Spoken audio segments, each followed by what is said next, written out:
Roy Suryo kepancing Sri Nita. Ya, Sri Nita menuduh akun Fufu Fafa adalah milik Roy Suryo dan Roy Suryo siap melaporkan ke pihak kepolisian. Dengan demikian maka akan terkuaklah siapa akun Fufu Fafa yang sebenarnya. Dan inilah beritanya. TikToker Intan Sri Nita menuding Roy Suryo sebagai pemilik asli akun Fufu Fafa. Dalam video yang beredar di X, pemilik akun TikTok @intansrinita16 itu dengan yakin menyatakan bahwa akun Kaskus Fufu Fafa yang viral selama ini bukan milik Gibran Rakabuming Raka. Terkuakkan akun Fufu Fafa milik Roy Suryo, siapa yang bilang itu milik Mas Gibran, kata Intan Sri Nita. Terkuak kan akun Fufu Fafa itu ternyata milik siapa? Miliknya Roy Suryo. Siapa nih yang waktu itu bilang akun Fufu Fafa itu miliknya Mas Gibran? Intan juga menyatakan bahwa Roy Suryo selama ini berpura-pura mencari bukti terkait kepemilikan akun Fufu Fafa. Gokil juga, dia kayak sok asik, kayak sok sibuk nyari bukti kalau akun Fufu Fafanya itu tuh milik Mas Gibran. Ternyata milik dia, coy. Tak hanya itu, Intan Sri Nita menyebut Roy Suryo telah dipenjara 9 bulan karena kasus akun Kaskus Fufu Fafa ini. Intan Sri Nita merupakan konten kreator dengan 162.000 pengikut di TikTok. Ia seringkali menanggapi berbagai kasus viral di media sosialnya. Namun, unggahan Intan terkait Roy Suryo saat ini telah dihapus, tak dapat lagi ditemukan pada akunnya. Akan tetapi, video tudingan Intan Sri Nita telah menyebar di berbagai platform medsos. Bahkan, Roy Suryo trending di X karena tudingan Intan ini. Akun X @satria_gi merepost video tersebut. Repost itu mendapat banyak tanggapan. Sebagian besar menganggap influencer Intan Sri Nita itu sebagai buzzer Fufu Fafa dan tak percaya dengan konten dan teori yang didengungkan Intan. Banyak yang juga berpendapat bahwa TikToker tersebut bisa dijerat UU ITE karena narasinya yang dianggap fitnah dan tanpa bukti yang jelas. Ya, ternyata Roy Suryo cemen juga ya, mau melaporkan seorang cewek. Kenapa Roy Suryo? Padahal Roy Suryo yang menfitnah Fufu Fafa milik Gibran, belum pernah Gibran melaporkan pihak kepolisian. Kalau demikian, maka Roy Suryo masuk jebakan Intan Sri Nita, dan akan terkuaklah siapa akun Fufu Fafa yang sebenarnya, biar nanti disidik di pihak kepolisian. Tuduhan mengenai Roy Suryo, pemilik dari akun Fufu Fafa, tidak hanya dituduh oleh Intan Sri Nita, namun demikian adalah seorang warga dengan akun Kaisa juga mengatakan bahwa pemilik akun Fufu Fafa yang sebenarnya adalah Roy Suryo. Upaya Roy Suryo untuk membuktikan bahwa pemilik akun Fufu Fafa itu adalah Gibran Rakabuming Raka memiliki target politik yang sangat jelas bahwa Roy Suryo bermaksud melemahkan dan mendelegitimasi posisi kabinet Prabowo Gibran, sekaligus ia ingin melemahkan keberadaan seorang Gibran Rakabuming Raka. Bagaimana pandangan filsafat penolong kita untuk menjawab pertanyaan, apakah deretan bukti-bukti yang disampaikan oleh Roy Suryo itu dapat mengubah konstelasi politik tanah air kita? Ketika kita mencoba menganalisis upaya Roy Suryo yang sistematis, terstruktur, dan bahkan masif untuk membuktikan akun Fufu Fafa itu adalah milik Gibran Rakabuming Raka, dan ia ingin mengkapitalisasi upayanya untuk membuktikan itu dengan menemukan spot-spot pandangan-pandangan pemilik akun itu yang terkesan sangat sarkastis, bahkan melabrak etika dan moralitas yang pantas dan patut untuk kita memahami tentang dinamika politik dan demokrasi di tanah air kita. Sekali lagi, upaya itu harus kita lihat sebagai sebuah cara untuk melakukan investigasi yang dibangun dengan daya kritis yang saya katakan itu normal, itu wajar. Tetapi teman-teman, apakah usaha seorang Roy Suryo itu dapat kita terima sebagai sebuah proses yang normal, yang wajar dalam konstelasi politik tanah air kita?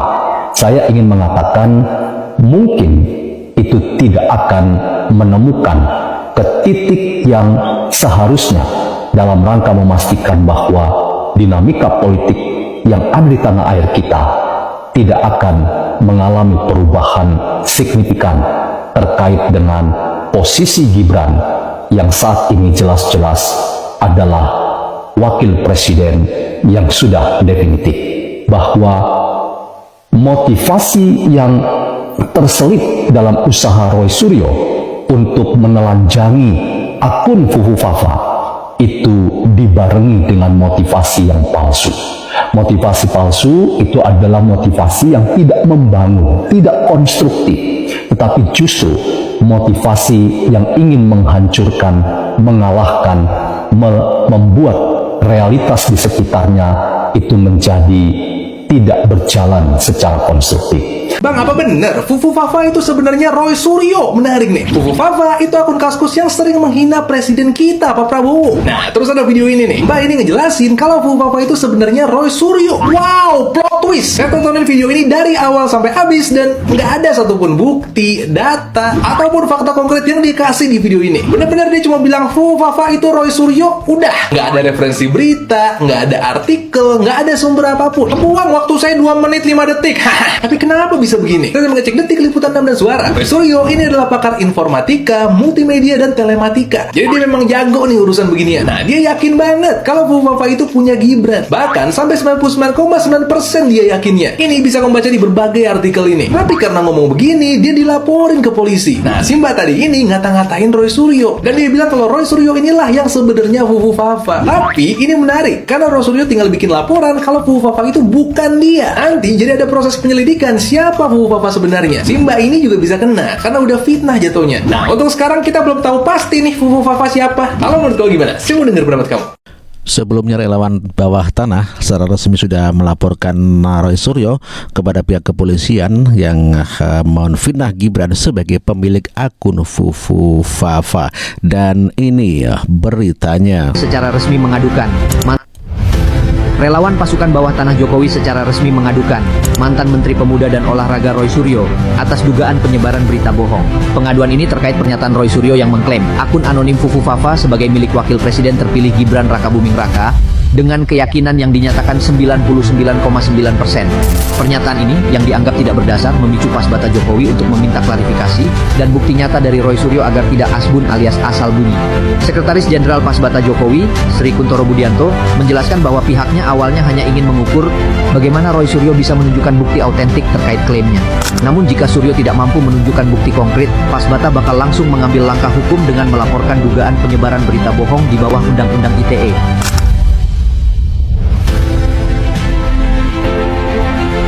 Ya, Roy Suryo juga kena sekakmat oleh seorang warga pada saat debat ya di televisi, dan kita saksikan sama-sama.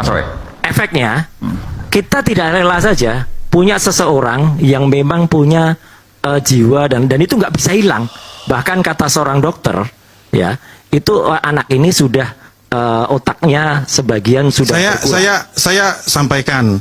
Saya tahu dokter tuh, saya kebetulan ini kok ada seorang dokter ini caci maki Jokowi mulu ini kan, saya lihat kan track recordnya ya, itu tiap hari tuh dokter T itu yang ngomongin Jokowi aja terus. Jadi masalah itu sebenarnya saya rasa ya kan, ya ini masalah bukan hanya dokter itu mas, salah seorang psikolog forensik juga mengatakan si Fufu Fafa ini berbahaya. Ya sekarang masalahnya gini, korbannya adalah Pak Prabowo. Nah ibaratnya saya kasih analogi nih biar gampang ya, secara filosofi ya. Ini ada 2 orang, ya kan, temenan. Habis itu ada temennya yang ketiga atau tetangganya deh ngeliat, kau itu lu diomongin tuh, dikata-katain tuh. Habis itu yang dikatain, enggak kok biasa aja, kok nggak ada masalah apa-apa, ya kan. Tapi lu nggak boleh gitu dong. Lu harus ini dong. Itu nggak beres tuh sama lu. Enggak. Udah gua nggak mikirin masalah itu. Yang penting lu, gua sama dia. Ayo yuk kita barengan yuk kita bangun bangsa ini. Kita rukun-rukun aja. Yang jadi pertanyaan, pihak ketiga yang ngomporin ini motivasinya apa gitu Ya, loh? kita Ini kan aneh kan gitu kan? Aneh gitu. Salah Mas Ya, Aiman. Ini bukan konteks. ngomporin Mas. Ya, enggak. Ini demi bangsa. Iya. Kita tidak rela ada seseorang yang memang dia, let's say, oke lah dia udah terpilih sekarang.